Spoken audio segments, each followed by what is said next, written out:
ಒಳ ಮೀಸಲಾತಿ ಕುರಿತ ನ್ಯಾಯಮೂರ್ತಿ ನಾಗಮೋಹನ್ ದಾಸ್ ವರದಿಗೆ ವಿರೋಧ ವ್ಯಕ್ತವಾಗಿದೆ. ನಾಗಮೋಹನ್ ದಾಸ್ ವರದಿ ವಿರುದ್ಧ ಬೀದಿಗಿಳಿಯಲಿದೆ ಬಲಗೈ ಸಮುದಾಯ. ನೋಡಿ, ಒಳ ಮೀಸಲಾತಿ ಕುರಿತ ನ್ಯಾಯಮೂರ್ತಿ ನಾಗಮೋಹನ್ ದಾಸ್ ವರದಿಗೆ ವಿರೋಧ ವ್ಯಕ್ತವಾಗಿದೆ. ನಾಗಮೋಹನ್ ದಾಸ್ ವರದಿ ವಿರುದ್ಧ ಬಲಗೈ ಸಮುದಾಯ ಬೀದಿಗಿಳಿಯಲಿದೆ. ಒಳ ಮೀಸಲಾತಿ ವರದಿ ತಿರಸ್ಕರಿಸಲು ಆಗ್ರಹಿಸಿ ಬೃಹತ್ ಪ್ರತಿಭಟನೆಗೆ ನಿರ್ಧಾರ ತೆಗೆದುಕೊಳ್ಳಲಾಗಿದೆ. ನಾಳೆ ಬೆಂಗಳೂರಿನ ಫ್ರೀಡಂ ಪಾರ್ಕ್ನಲ್ಲಿ ಬೃಹತ್ ಹೋರಾಟ ನಡೆಯುತ್ತೆ. ನಾಗಮೋಹನ್ ದಾಸ್ ವರದಿ ಅವೈಜ್ಞಾನಿಕ, ಅಪೂರ್ಣ, ದೋಷಪೂರಿತ. ನ್ಯಾಯಮೂರ್ತಿ ನಾಗಮೋಹನ್ ದಾಸ್ ರವರು ಸಮೀಕ್ಷೆಯನ್ನ ಪೂರ್ಣ ಪ್ರಮಾಣದಲ್ಲಿ ಮಾಡಿಲ್ಲ. ನ್ಯಾಯಮೂರ್ತಿ ನಾಗಮೋಹನ್ ದಾಸ್ ವರದಿ ತಿರಸ್ಕಾರಕ್ಕೆ ಜ್ಞಾನ ಪ್ರಕಾಶ್ ಸ್ವಾಮೀಜಿ ಒತ್ತಾಯವನ್ನ ಮಾಡಿದ್ದಾರೆ. ನಾಗಮೋಹನ್ ದಾಸ್ ವರದಿಯಲ್ಲಿ ಪಕ್ಷಪಾತ ಮಾಡಿರುವ ಆರೋಪವೂ ಕೂಡ ಇದೆ.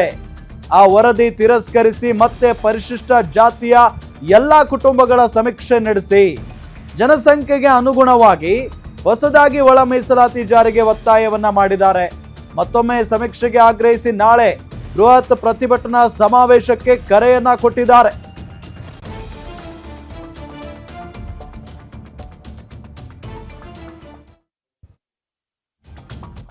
ಗಮನಿಸ್ತಾ ಇದ್ದೀವಿ, ಒಳ ಮೀಸಲಾತಿ ಕುರಿತ ನ್ಯಾಯಮೂರ್ತಿ ನಾಗಮೋಹನ್ ದಾಸ್ ವರದಿಗೆ ಬಹಳ ವಿರೋಧ ವ್ಯಕ್ತವಾಗ್ತಾ ಇದೆ. ಬಲಗೈ ಸಮುದಾಯ ಬೀದಿಗಿಳಿಯೋದಕ್ಕೆ ರೆಡಿ ಆಗಿದೆ, ಈಗ ಹೋರಾಟಕ್ಕೆ ಮುಂದಾಗಿದೆ. ಈಗ ಒಳ ಮೀಸಲಾತಿ ವರದಿ ತಿರಸ್ಕರಿಸೋದಕ್ಕಾಗ್ರಹಿಸಿ ಬೃಹತ್ ಪ್ರತಿಭಟನೆಗೆ ನಿರ್ಧಾರವನ್ನ ಮಾಡಿದ್ದಾರೆ. ನಾಳೆ ಬೆಂಗಳೂರಿನ ಫ್ರೀಡಂ ಪಾರ್ಕ್ನಲ್ಲಿ ಬೃಹತ್ ಪ್ರತಿಭಟನೆ ನಡೆಯುತ್ತೆ.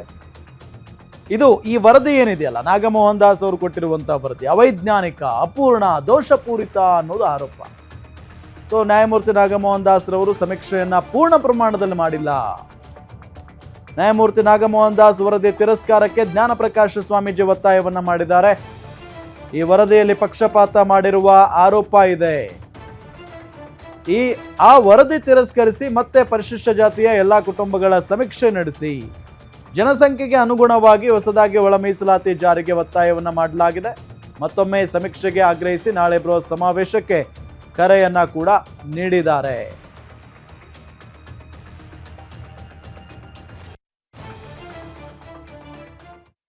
ಇದೇ 25ನೇ ತಾರೀಕು ಫ್ರೀಡಂ ಪಾರ್ಕ್ನಲ್ಲಿ ಸ್ವತಂತ್ರ ಉದ್ಯಾನವನದಲ್ಲಿ ಒಂದು ಬೃಹತ್ ಪ್ರತಿಭಟನೆಯನ್ನು ಹಮ್ಮಿಕೊಂಡಿದ್ದೇವೆ. ಸರ್ಕಾರಕ್ಕೆ ಮಾಡು ಇಲ್ಲವೇ ಮಡಿ. 27ನೇ ತಾರೀಕು ಕ್ಯಾಬಿನೆಟ್ ಇದೆ, ವಿಶೇಷ ಕ್ಯಾಬಿನೆಟ್. ಸರ್ಕಾರಕ್ಕೆ ಗೊಂದಲದ ಗೂಡಾಗಿರ್ತಕ್ಕಂಥ ಒಳ ಮೀಸಲಾತಿ ವಿಚಾರದಲ್ಲಿ ಸರ್ಕಾರ ಸಮಾನವಾಗಿರ್ತಕ್ಕಂಥ ಅವಕಾಶವನ್ನು ಎಲ್ಲ ಸಮುದಾಯಕ್ಕೆ ಕಲ್ಪಿಸ್ಕೊಡ್ಬೇಕು. ಒಳ ಮೀಸಲಾತಿ ಒಂದು ಸಮುದಾಯದ ವಿಷಯ ಅಲ್ಲ, ಒಳ ಮೀಸಲಾತಿಯು 101 ಸಮುದಾಯದ ಹಿತಾಸಕ್ತಿ. ಹಾಗಾಗಿ ಸರ್ಕಾರ ನಾವು ನಡೀತಕ್ಕಂಥ 25ನೇ ತಾರೀಕಿನ ಪ್ರತಿಭಟನೆಯಲ್ಲಿ ನಮ್ಮ ಡಿಮ್ಯಾಂಡ್ಸ್ ಏನಿದೆ ಅಂದರೆ, ಯಾವುದೇ ಸಮುದಾಯಕ್ಕೆ ಅನ್ಯಾಯ ಆಗಬಾರ್ದು. ನಾಗಮೋಹನ್ ದಾಸ್ ವರದಿ ಅವೈಜ್ಞಾನಿಕವಾಗಿದೆ, ಅಪೂರ್ಣವಾಗಿದೆ. ಹಾಗಾಗಿ ಅದನ್ನು ತಿರಸ್ಕರಿಸಬೇಕು. ಮತ್ತು ಎಲ್ಲ ಜನರಿಗೂ ಸಾಮಾಜಿಕವಾಗಿ, ಧಾರ್ಮಿಕವಾಗಿ, ಆರ್ಥಿಕವಾಗಿ ನ್ಯಾಯ ಸಿಗ್ತಕ್ಕಂತಹ ಸಂವಿಧಾನದ ಆಶಯಗಳನ್ನ ಎತ್ತಿಡಿತಕ್ಕಂಥ ಮೀಸಲಾತಿಯನ್ನು ಜಾರಿ ಮಾಡಬೇಕು. ಎಲ್ಲ ಸಮುದಾಯಕ್ಕೂ ಉದ್ಯೋಗ ಸಿಗಬೇಕು, ಎಲ್ಲ ಸಮುದಾಯಕ್ಕೂ ನ್ಯಾಯ ಸಿಗಬೇಕು. ಎಲ್ಲರ ಹಿತಕ್ಕೋಸ್ಕರ ಸರ್ಕಾರ ಇರಬೇಕು, ಯಾವುದೋ ಒಂದು ಸಮುದಾಯದ ಹಿತಾಸಕ್ತಿಗೋಸ್ಕರ ಸರ್ಕಾರ ಇರಬಾರ್ದು ಅಂತಕ್ಕಂಥ ಸ್ಪಷ್ಟ ಸಂದೇಶವನ್ನು ಅವತ್ತಿನ ದಿನ ಕೊಡ್ತಾ ಇದ್ದೀವಿ ಸರ್. ಇದೇ 25ನೇ ತಾರೀಕು ಫ್ರೀಡಂ ಪಾರ್ಕ್ನಲ್ಲಿ ಸ್ವತಂತ್ರ ಉದ್ಯಾನವನದಲ್ಲಿ ಒಂದು ಬೃಹತ್ ಪ್ರತಿಭಟನೆಯನ್ನು ಹಮ್ಮಿಕೊಂಡಿದ್ದೇವೆ. ಸರ್ಕಾರಕ್ಕೆ ಮಾಡು ಇಲ್ಲವೇ ಮಡಿ. 27ನೇ ತಾರೀಕು ಕ್ಯಾಬಿನೆಟ್ ಇದೆ, ವಿಶೇಷ ಕ್ಯಾಬಿನೆಟ್. ಸರ್ಕಾರಕ್ಕೆ ಗೊಂದಲದ ಗೂಡಾಗಿರ್ತಕ್ಕಂಥ ಒಳ ಮೀಸಲಾತಿ ವಿಚಾರದಲ್ಲಿ ಸರ್ಕಾರ ಸಮಾನವಾಗಿರ್ತಕ್ಕಂಥ ಅವಕಾಶವನ್ನು ಎಲ್ಲ ಸಮುದಾಯಕ್ಕೆ ಕಲ್ಪಿಸ್ಕೊಡ್ಬೇಕು. ಒಳ ಮೀಸಲಾತಿ ಒಂದು ಸಮುದಾಯದ ವಿಷಯ ಅಲ್ಲ, ಒಳ ಮೀಸಲಾತಿಯು 101 ಸಮುದಾಯದ ಹಿತಾಸಕ್ತಿ. ಹಾಗಾಗಿ ಸರ್ಕಾರ ನಾವು ನಡೀತಕ್ಕಂಥ 25ನೇ ತಾರೀಕಿನ ಪ್ರತಿಭಟನೆಯಲ್ಲಿ ನಮ್ಮ ಡಿಮ್ಯಾಂಡ್ಸ್ ಏನಿದೆ ಅಂದರೆ, ಯಾವುದೇ ಸಮುದಾಯಕ್ಕೆ ಅನ್ಯಾಯ ಆಗಬಾರ್ದು. ನಾಗಮೋಹನ್ ದಾಸ್ ವರದಿ ಅವೈಜ್ಞಾನಿಕವಾಗಿದೆ, ಅಪೂರ್ಣವಾಗಿದೆ. ಹಾಗಾಗಿ ಅದನ್ನು ತಿರಸ್ಕರಿಸಬೇಕು. ಮತ್ತು ಎಲ್ಲ ಜನರಿಗೂ ಸಾಮಾಜಿಕವಾಗಿ, ಧಾರ್ಮಿಕವಾಗಿ, ಆರ್ಥಿಕವಾಗಿ ನ್ಯಾಯ ಸಿಗ್ತಕ್ಕಂತಹ ಸಂವಿಧಾನದ ಆಶಯಗಳನ್ನ ಎತ್ತಿಡಿತಕ್ಕಂಥ ಮೀಸಲಾತಿಯನ್ನು ಜಾರಿ ಮಾಡಬೇಕು. ಎಲ್ಲ ಸಮುದಾಯಕ್ಕೂ ಉದ್ಯೋಗ ಸಿಗಬೇಕು, ಎಲ್ಲ ಸಮುದಾಯಕ್ಕೂ ನ್ಯಾಯ ಸಿಗಬೇಕು. ಎಲ್ಲರ ಹಿತಕ್ಕೋಸ್ಕರ ಸರ್ಕಾರ ಇರಬೇಕು, ಯಾವುದೋ ಒಂದು ಸಮುದಾಯದ ಹಿತಾಸಕ್ತಿಗೋಸ್ಕರ ಸರ್ಕಾರ ಇರಬಾರ್ದು ಅಂತಕ್ಕಂಥ ಸ್ಪಷ್ಟ ಸಂದೇಶವನ್ನು ಅವತ್ತಿನ ದಿನ ಕೊಡ್ತಾ ಇದ್ದೀವಿ ಸರ್. ಹಳೆ ಮೀಸಲಾತಿ ಆಧಾರದ ಮೇಲೆ ಅವರು ಸರ್ಕಾರದವರು ಮಾಡಬಹುದು. ಒಂದು ಎರಡನೇದು, ಈಗ ಬ್ಯಾಕ್ವರ್ಡ್ ಕ್ಲಾಸ್ ಕಮಿಷನ್ ರಿಪೋರ್ಟ್ ಇನ್ನೂ ಬಂದಿಲ್ಲ. ಅವರು ಸಹ ತಮ್ಮ ಕೆಲಸವನ್ನು, ದತ್ತಾಂಶ ಕಲೆಕ್ಷನನ್ನು ಮುಗಿಸಿದ್ದಾರೆ. ಆ ರಿಪೋರ್ಟನ್ನು ತರಿಸ್ಕೊಳ್ಳಿ. ಎರಡೂ ವರದಿಗಳಿಗೆ ವ್ಯತ್ಯಾಸಗಳು ಕಂಡು ಬಂದರೆ, ನನಗನ್ಸುತ್ತೆ ಬಹಳಷ್ಟು ವ್ಯತ್ಯಾಸ ಇರುತ್ತೆ.